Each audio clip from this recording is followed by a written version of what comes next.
Eu saúdo a toda a igreja na paz de nosso Senhor Jesus Cristo. Imenso prazer, meus irmãos, estarmos juntos novamente essa noite para cultuar o nosso Deus, para engrandecer, porque somente Ele é digno de ser cultuado. Então eu convido você a curvar a sua cabeça, vamos orar ao nosso Deus, vamos nos colocar contritos na sua presença para que nós possamos realmente cultuá-lo. Não podemos nos aproximar de Deus, a presença de Deus, com os nossos pecados aflorados. Então é o momento que nós devemos pedir perdão a Ele. Eu convido você a que esteja curvando a sua cabeça para nós orarmos ao nosso Deus nesse momento. Pai amado, nós lhe agradecemos, Senhor, por esse momento que estamos juntos, ó Deus, onde nós podemos ter a oportunidade de mais uma vez poder cultuá-lo, Senhor. Queremos pedir que o Senhor venha receber, ó Deus, todos os atos deste culto, Pai. Receba as nossas orações, ó Deus, receba os nossos louvores e fala conosco, Senhor, através da palavra lida e através da palavra pregada, Pai. Queremos, antes de tudo, Pai, nos colocar na Tua presença, contritos, ó Deus, pedindo perdão pelos nossos pecados, Senhor, para que nós possamos realmente louvar e engrandecer o Seu nome de coração limpo, Pai. Porque a Sua palavra nos diz que bem-aventurados os limpos de coração, porque verão a face de Deus. Muito obrigado, Senhor, por essa oportunidade de estarmos mais uma vez aqui reunidos, ó Pai. Essa é a nossa oração em nome de Jesus. Amém. Convido você a abrir comigo a sua Bíblia, no livro de Salmos. Nós vamos ler o Salmo de número 42. Salmos de número 42. Faz parte do segunda repartição aí, né? Segunda parte do livro 2 de Salmos, que vai do Salmos 42 até o 72. E é um salmo dos filhos de Corá, né? Falando sobre a alma que anela por Deus. Provavelmente você já deve ter lido esse salmo, mas eu creio que hoje é bem pertinente nós lermos para que tenha muito a ver com o que iremos falar no momento da pregação. Como suspira a corça pelos correntes das águas, assim por ti, ó Deus, suspira a minha alma. A minha alma tem sede de Deus, do Deus vivo. Quando irei e me verei perante a face de Deus? As minhas lágrimas têm sido meu alimento dia e noite, enquanto me dizem continuamente: o teu Deus, onde estás? Lembro-me dessas coisas, dentro de mim me derrama a alma. E como passava eu com a multidão de povo e os guiava em procissão à casa de Deus, entre gritos de alegria e louvor.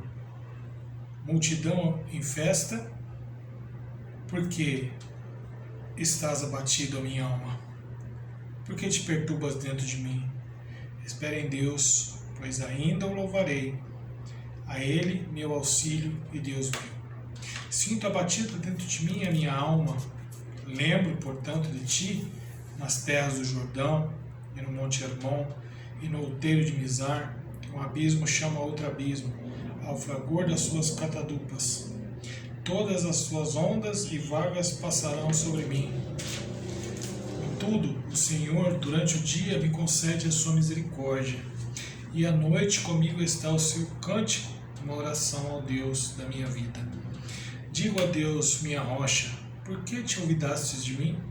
Por que hei de andar eu lamentando sobre a opressão dos meus inimigos? Esmigalham-se-me os ossos, quando os meus adversários me insultam dizendo: teu Deus, onde está? Por que está abatida a minha alma? Por que te perturbas dentro de mim? Espera em Deus, pois ainda o louvarei, a Ele, meu auxílio e Deus meu. Salmo maravilhoso, onde o salmista aqui, né, os filhos de Corá, declamam aqui que estão com a alma sedente de Deus. O versículo 2 diz: minha alma tem sede de Deus, do Deus vivo. Quando irei e me verei perante a face de Deus? Lembra que no Salmo de número 11, que nós falamos a semana passada, tem uma passagem dele que diz algo sobre estar na presença de Deus, né? O capítulo 11, melhor, o Salmo de número 11, que nós lemos na semana passada, né? O último versículo dele diz assim: porque o Senhor é justo e Ele ama a justiça, os retos lhe contemplarão a face. O salmista aqui então está fazendo essa pergunta, né? Quando irei e me verei perante a face de Deus?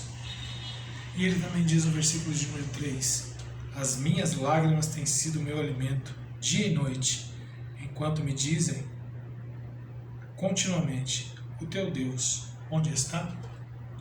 As minhas lágrimas têm sido meu alimento dia e noite. O salmista aqui declamando que por passar por dificuldades, muitas vezes o que lhe alimenta são as próprias lágrimas. E na nossa vida também não é diferente, né? Muitas vezes nós também nos vemos aí entre lágrimas, as lágrimas servindo de alimento para nós, às vezes de dia e de noite.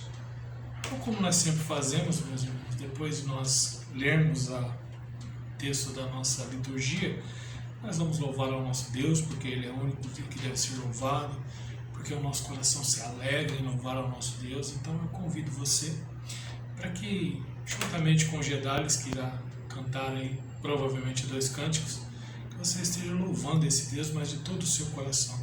Talvez você tenha sentido o gosto das suas lágrimas, mas isso não é motivo para a gente não louvar o nosso Deus, né? Porque o salmista aqui, ele tinha uma alma que anelava por Deus, e ele com certeza louvava esse Deus, e ele no capítulo 5, fazendo uma pergunta para ele mesmo, né? Por que está abatida a minha alma? Por que perturbas dentro de mim? Espera em Deus, pois ainda o louvarei, e Ele é meu auxílio e Deus meu. Então, ele está dizendo: e eu o louvarei. Então, que nós possamos louvar esse Deus maravilhoso, né? Juntamente com os Gedales. E depois, em seguida, como sempre fazemos, iremos partir então para a nossa meditação dessa noite, tá? Então, vamos aí acompanhar o louvor, cante conosco, né? E que nós possamos realmente louvar e engrandecer esse Deus. Então, daqui a pouco a gente parte então para a nossa parte principal do culto, não que as demais sejam desnecessárias, mas é o momento da nossa pregação da palavra, é o momento central do culto reformado. Que Deus nos abençoe e aceite aí os nossos louvores, juntamente com o grupo Gedales.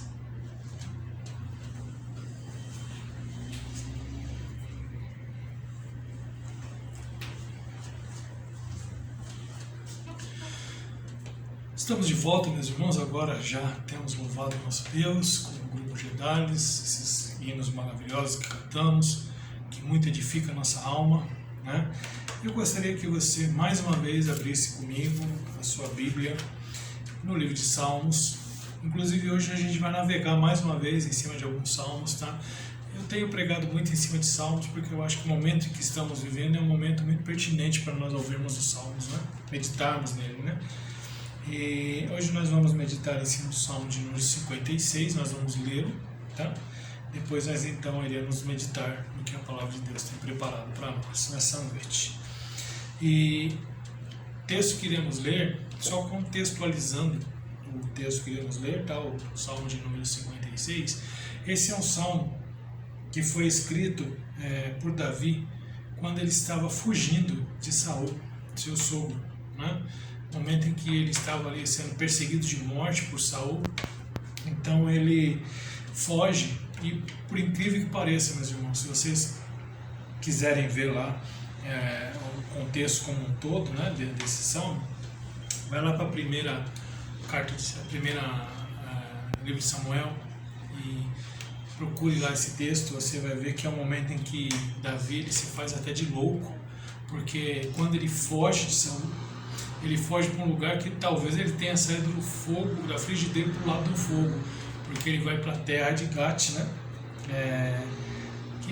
O que era a terra de Gate? A terra de Gate é onde a terra dos filisteus, onde tinha o grande Golias que Davi matou, né?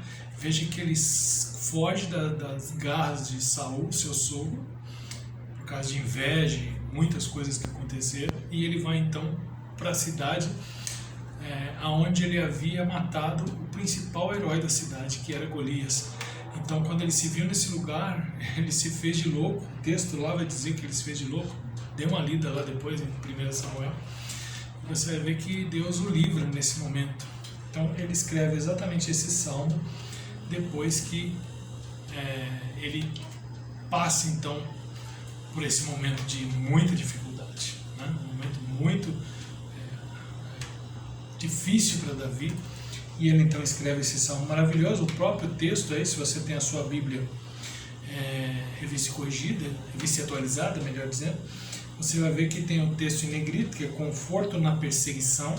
Depois tem um breve relato, quando diz que ao mestre de canto, segundo a melodia, a pomba dos terebintinos distantes, hino de Davi quando os filisteus o prenderam em Gate. Estava preso no poder dos filisteus ao ponto de ser morto. E ele nos diz assim: tem misericórdia de mim, ó Deus, porque o homem procura ferir-me e me oprime pelejando todo dia. Os que me espreitam continuamente querem ferir-me, e são muitos os que atrevidamente me combatem.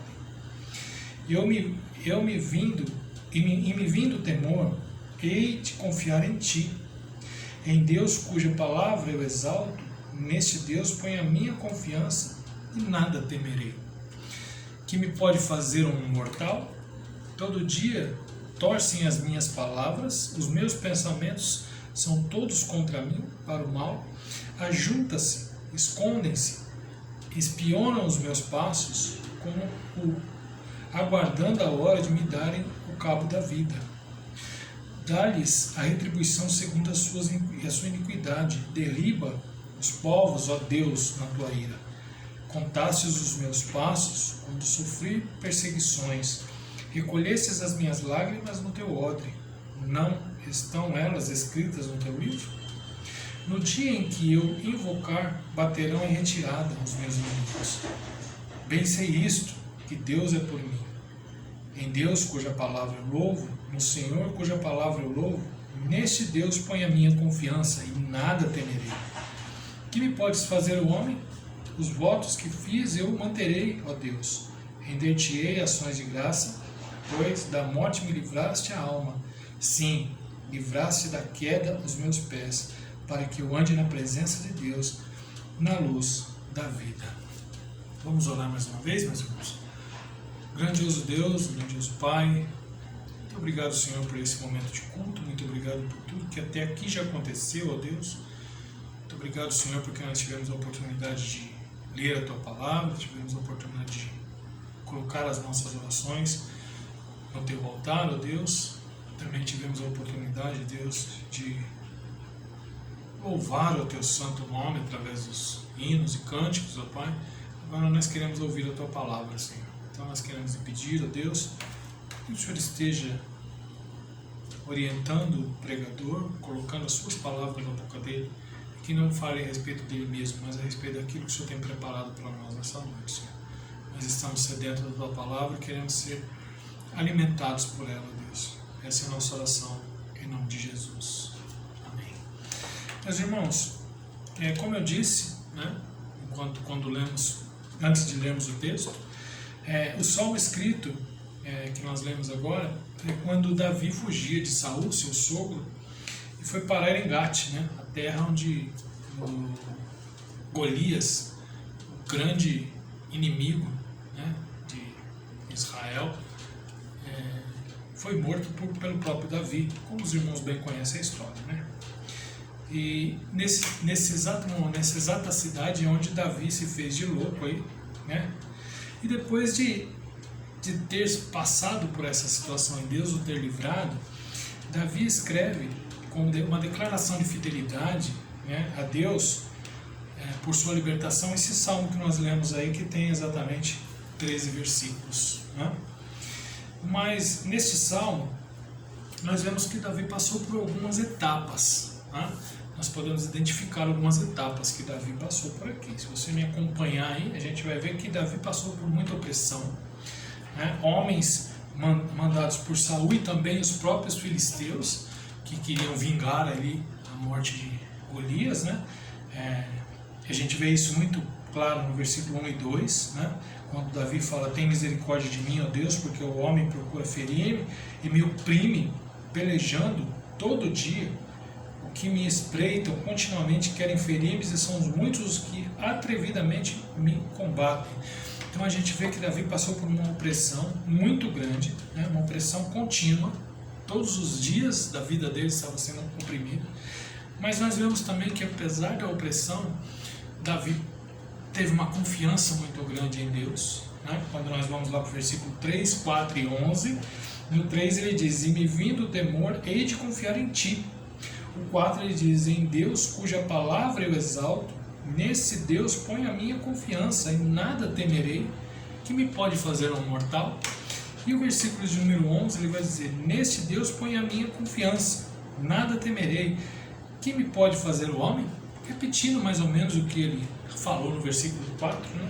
Então nós vemos que Davi passou por uma grande opressão, Davi teve uma grande confiança em Deus nesse momento de opressão, e que nós vemos depois também que houve uma grande proteção de Deus, né?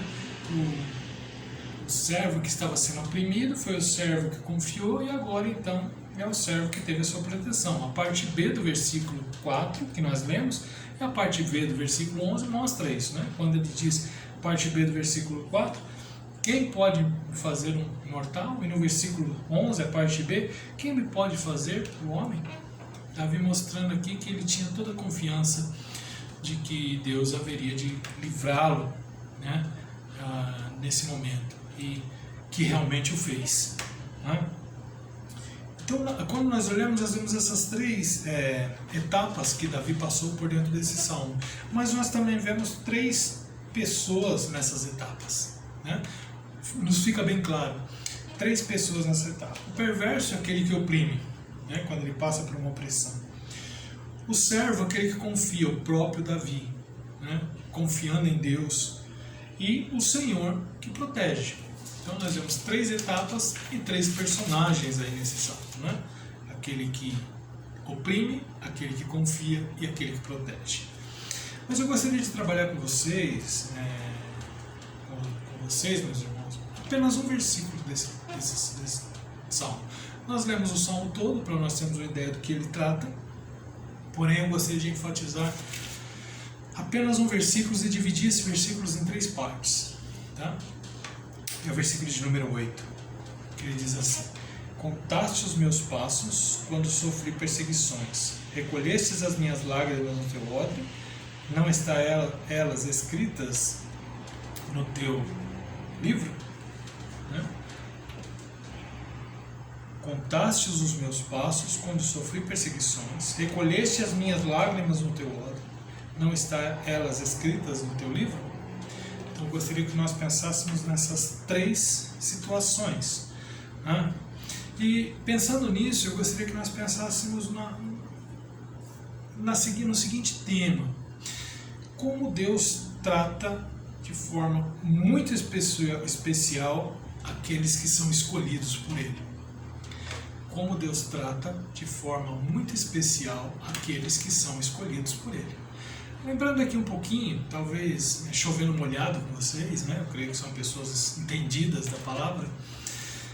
Nós temos que entender que Davi foi escolhido por Deus. Lembra o momento em que mandou o profeta lá na casa de Jessé para que escolhesse um de seus filhos para ser rei de Israel, né?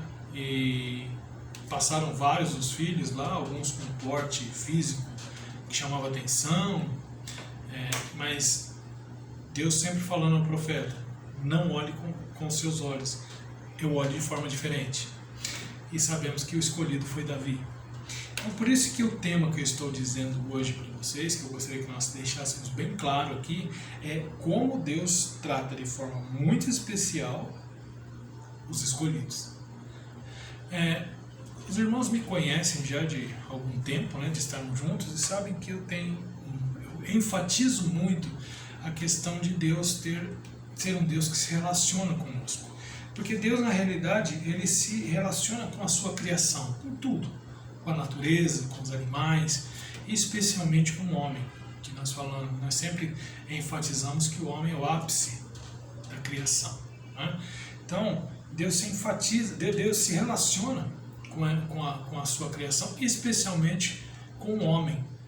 E quando nós falamos a respeito desse relacionamento de Deus, Deus se relaciona tanto com o ímpio como com o justo. Deus se relaciona tanto com aquele que se rebela contra ele, como aquele que ele salva. Porque na realidade todos se rebelaram contra ele. Mas quando nós falamos aqui, aqueles que ele escolhe, né? Então, talvez você que esteja nos ouvindo pela primeira vez vai falar um sermão bem presbiteriano, né? Vai falar a respeito dos eleitos, né? Forma muito carinhosa que o nosso irmão Robson costuma nos chamar, aos eleitos de Deus, né? Então, eu gostaria que nós pensássemos, porque quando nós falamos que Deus se relaciona com a sua criação, com as suas criaturas, especialmente com aqueles que Ele escolheu, nós devemos distinguir aqui dois tipos de relacionamento de Deus, que nós chamamos de graça comum e de graça especial, né? A graça comum é aquela que cai sobre todas as pessoas, né? Graça comum é o sol que brilha tanto para os ímpios como para os justos, né? A chuva que cai tanto para os ímpios como para os justos. O ar que respiramos, tanto um quanto o outro. Isso nós chamamos de graça comum. É aquela que atinge todas as pessoas, sem distinção. E existe a graça especial. A graça especial é aquela derramada por Deus sobre aqueles ao qual Ele escolheu antes da fundação do mundo, para que sejam o seu povo, aquele que ele diz lá em 1 Pedro, sois raça eleita, sacerdócio real, nação santa, povo de propriedade de Deus.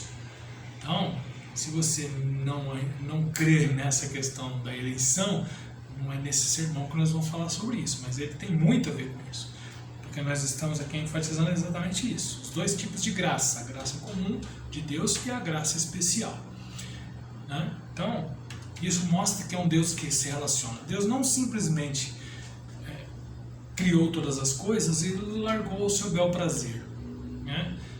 Ele deu continuidade à sua criação. Deus se preocupa, Deus se relaciona com a sua criação, né?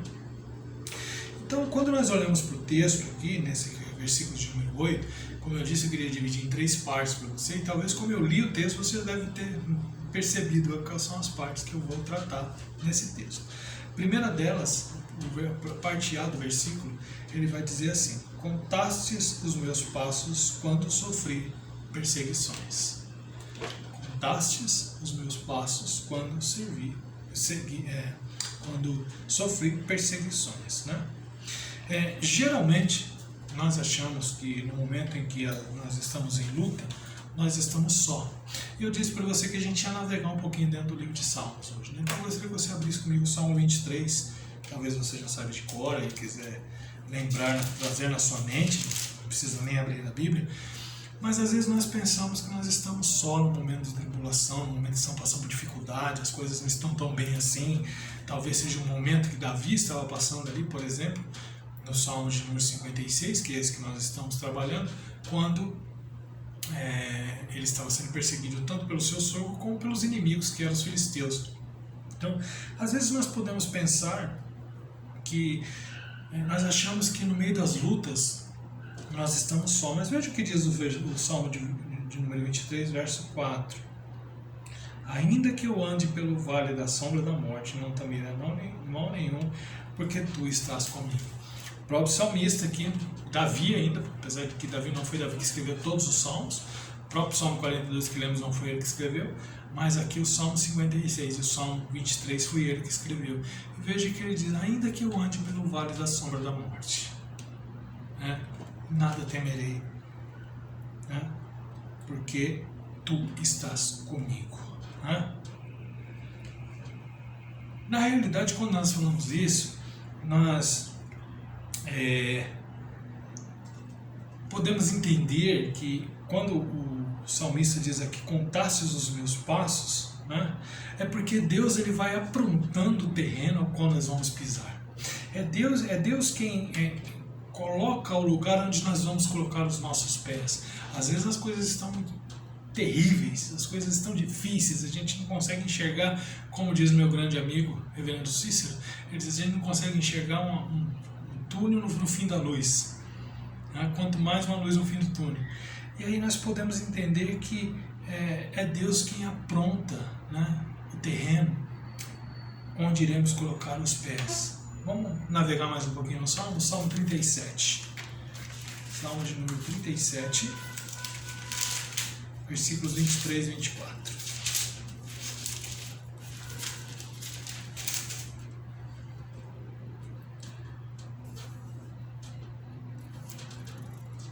Veja o que diz o salmista aqui, mais uma vez Davi, tá?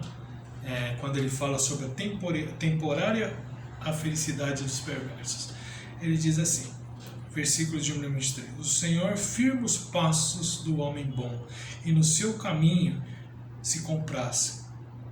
Se cair, não ficará prostrado, porque o Senhor o segura pela mão.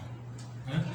Então, quando nós falamos, quando o salmista aqui diz que ele conta os nossos passos quando nós sofremos perseguição, é o próprio Senhor quem coloca o terreno em que devemos pisar, ele firma os nossos passos, né?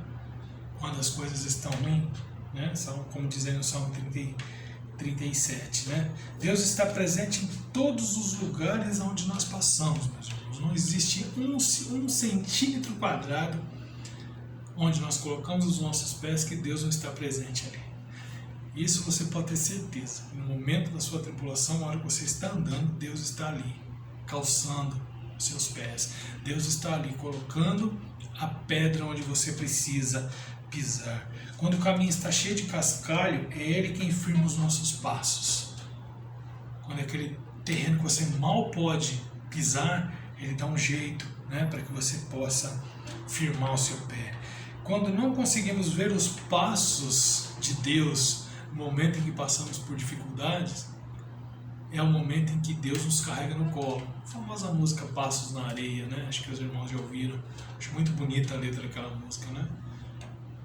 Em muitos momentos da nossa vida a gente vê dois pares de passos na areia, né? Os nossos e imaginamos que sejam de Deus.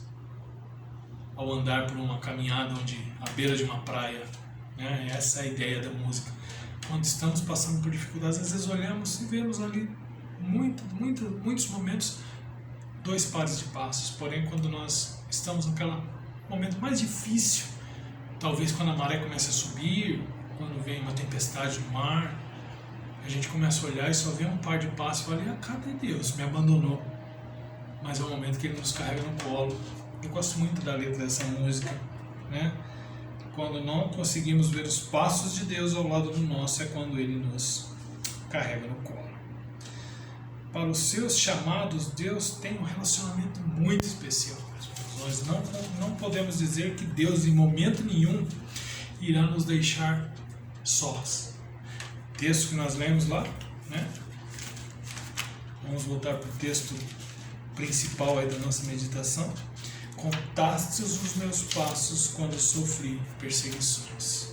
Já teve um momento na vida, meu irmão, que você parou e pensou, estou andando sozinho?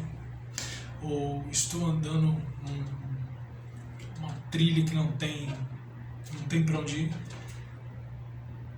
Mas fique sabendo que Deus conta os seus passos, Deus conta os meus passos quando nós passamos por perseguições, quando nós passamos por dificuldades. Pode ter certeza que que você está passando por alguma dificuldade, Deus está aí contando, olhando, tendo certeza de onde você está pondo o seu pé. E Ele está promovendo o lugar firme para que você possa colocar o seu pé. Teve uma situação quando eu estava indo para o seminário. Eu era zelador de uma igreja, trabalhava de zelador de uma igreja, e o presbitério sempre se reunia nessa igreja. E eu lembro até hoje uma pergunta que um dos pastores, que quando ficou sabendo que eu queria ir para o seminário, eu fui para o seminário, já estava ali cursando e tal, e quando estava próximo de terminar o curso, a gente tem aquela ideia de para onde a gente vai como pastor, como que a gente vai depois de se formar. E um dos pastores virou para mim e falou assim, Roberto, como é que vai ser amanhã, quando você se formar, e você tiver que sair daqui, você é zelador da igreja? Como vai ser como vai ser traçada a sua história? Eu falei para ele, eu não sei, reverendo, mas eu tenho uma certeza. Vai ser Deus que vai colocar a pedra onde eu vou pisar. Porque às vezes a gente vai dar um passo no escuro. no nosso olhar. Mas não existe escuro para Deus, porque Deus é luz, e onde Deus está, não existe luz, ou melhor, não existe trevas, mas sim a luz. Né? A luz predomina sobre as trevas. Então eu não sei. A resposta foi: eu não sei o que vai acontecer, mas eu tenho certeza de uma coisa: e Deus vai colocar o lugar certinho onde eu preciso colocar meu pé. E é isso que o salmista está dizendo. Deus, na realidade, ele está dizendo para Deus: contastes os meus passos quando sofri perseguições. Você está passando por perseguição, irmão? Por dificuldade? Pois fique sabendo que Deus conta os seus passos. Mas a segunda parte do texto, a segunda divisão desse versículo que eu queria tratar com você, está aí: recolhestes minhas lágrimas no seu odre. Meus irmãos, você já parou para pensar? Vocês já pararam para pensar? Quantas lágrimas vocês já derramaram? Ou que estão derramando? Ou que ainda vão derramar? Você já parou para pensar? Eu creio que todo mundo já derramou muita lágrima. Porque a nossa vida, ela é composta de muitas lágrimas, né? E uma outra pergunta que tem muito a ver com o salmo que nós lemos, o salmo de número 42. A gente sempre procura fazer uma ligação de um texto com o outro, texto da liturgia com o que a gente vai pregar. Você já chorou ao ponto de sentir o gosto da sua lágrima? Você já chorou ao ponto do seu rosto ficar banhado com as suas lágrimas e ela chegar a escorrer e entrar na sua boca e você sentir aquele gosto meio salgado? Né? Aquele gosto de... parece soro, né? Inclusive tem uma música, se não me engano, do Titãs, que chama Flores, que ele diz assim: o soro tem gosto de lágrimas. De fato tem. Eu acho que você já sentiu o gosto das suas lágrimas. Mas você já parou para pensar quantas lágrimas você vem derramando na sua vida? Salmo 42:3 que diz isso, né? Vamos lá no Salmo, para a gente não ficar no vácuo aí. Salmo 42, versículo 3. As minhas lágrimas têm sido o meu alimento dia e noite, enquanto me dizem continuamente: o teu Deus, onde está? Será que as pessoas já têm perguntado para você: e o teu Deus? Por que você está passando por essa situação? Cadê o Deus que você confia? As pessoas ficam se escarnecendo de Deus.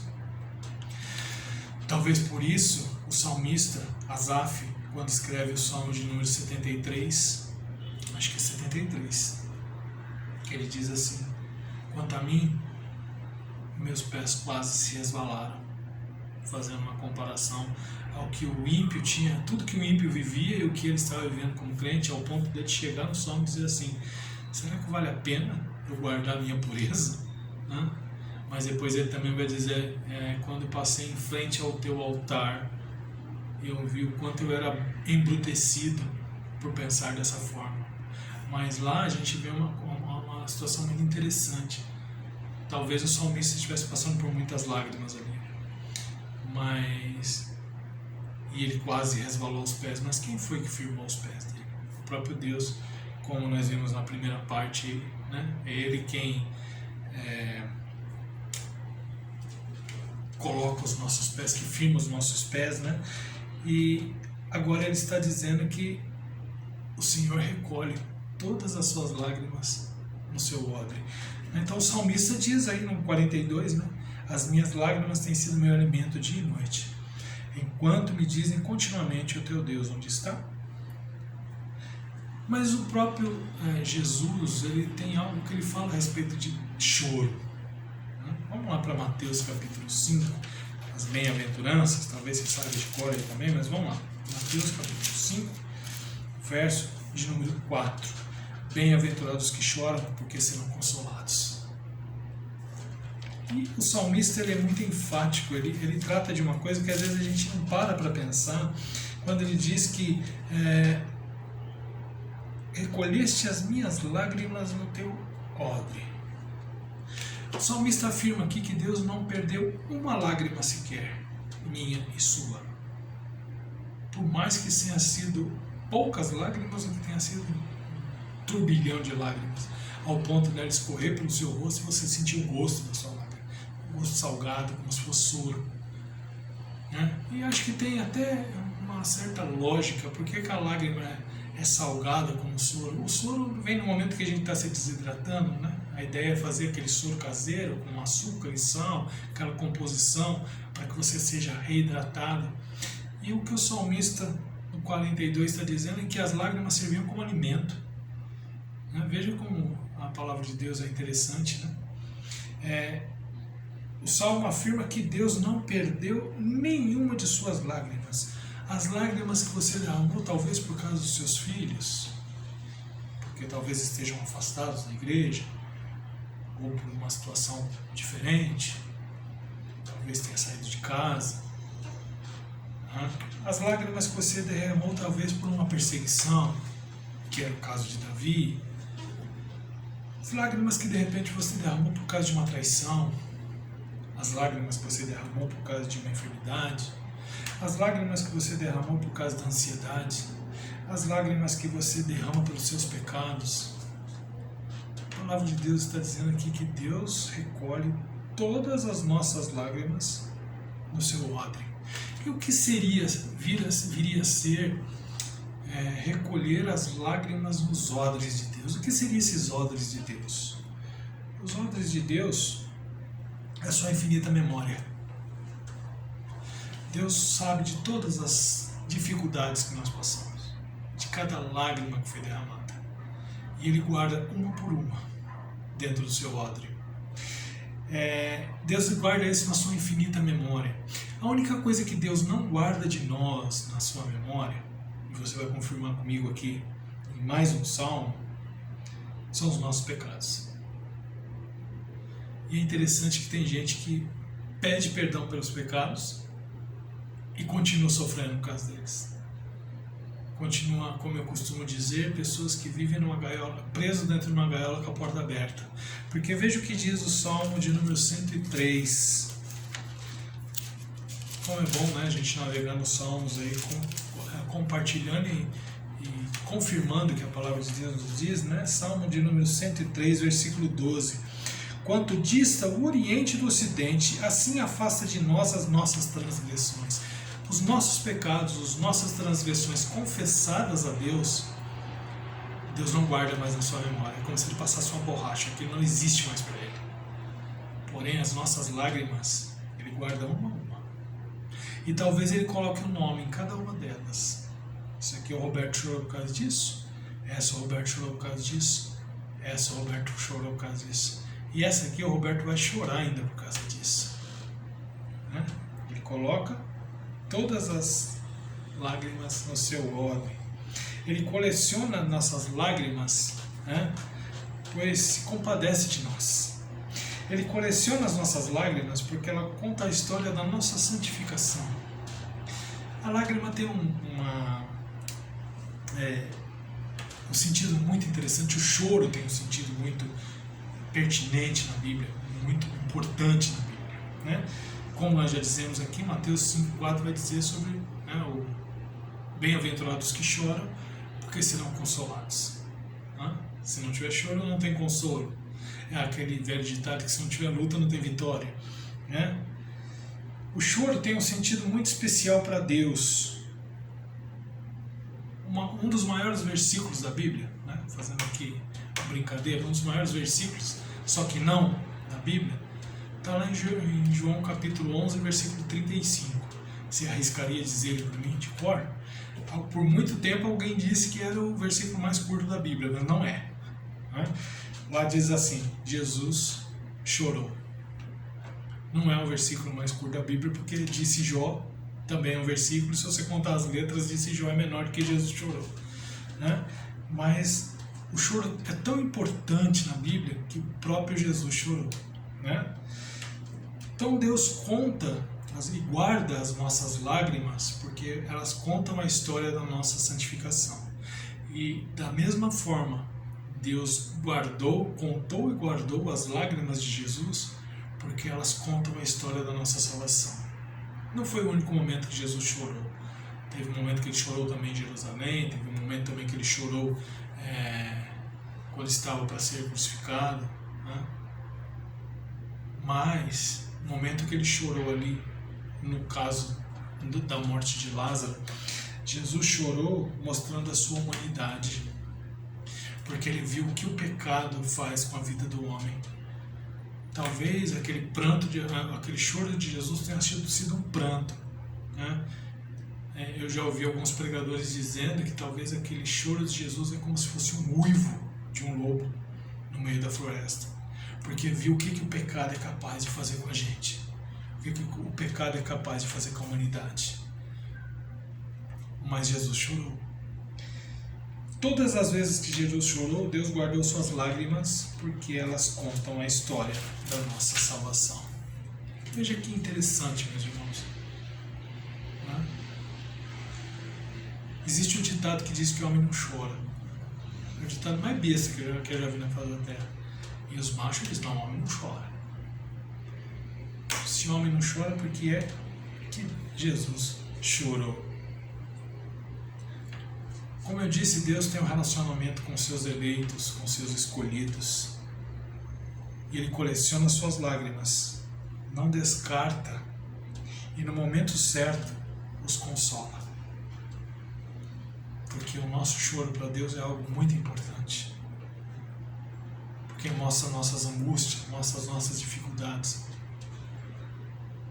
E Deus com certeza vai suprir cada uma delas. Foi o que nós falamos no domingo passado. Já falamos em outra situação também, que Deus há de suprir todas as nossas necessidades.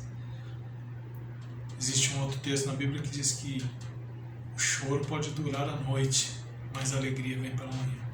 Também tem um outro texto que diz que aqueles que saem semeando e chorando, eles voltam colhendo e se regozijando.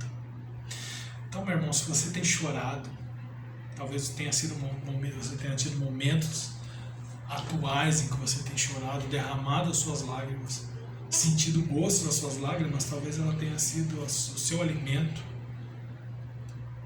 E as pessoas têm perguntado para você onde está o teu Deus. Fique sabendo que o Senhor colhe cada uma das suas lágrimas e guarda dentro do seu odre, da sua infinita memória. Ele jamais esquece de uma lágrima derramada. E o terceiro ponto que nós vamos tratar nesse texto, ainda dentro do versículo 5, do versículo 8, de Salmo 56, onde nós vimos que o Senhor conta os nossos passos no dia quando sofremos perseguições, o Senhor recolhe as nossas lágrimas no odre, e Ele diz, não estão elas escritas no teu livro? Não estão elas escritas no teu livro? Deus não somente coleciona nossas lágrimas, mas também escreve nossa história. Deus nos trata de forma muito particular, grava a nossa história no livro da vida. Meu irmão, tudo que você passou, tudo que você está passando e tudo que você vai passar, está tudo relatado por Deus. Deus é o maior biógrafo, será que é essa a palavra certa? Se eu estiver errado, os professores de plantão me corrijam. Mas Deus é o maior biógrafo que pode existir, aquele que é o maior historiador que pode existir, porque Ele conhece todas as nossas, toda a nossa história, tudo, Ele conhece tudo da nossa história. Vamos navegar mais um pouquinho no Salmo, hein? Salmo número 139. Vamos ler alguns versículos apenas, que ele já começa interessante. Ele diz, o Senhor, tu me sondas, mais um salmo de Davi, tá? Senhor, tu me sondas e me conheces, sabe quando me assento, quando me levanto, de longe penetra os meus pensamentos, esquadrinha o meu andar, o meu deitar, conhece todos os meus caminhos. Olha o Senhor contando aí, os nossos passos, Ainda a palavra não me chegou à língua e tu sabes já tudo. Mas eu gostaria de a gente pulasse alguns versículos aí e fôssemos exatamente no que nós queremos dizer a respeito da nossa vida estar gravada no livro de Deus.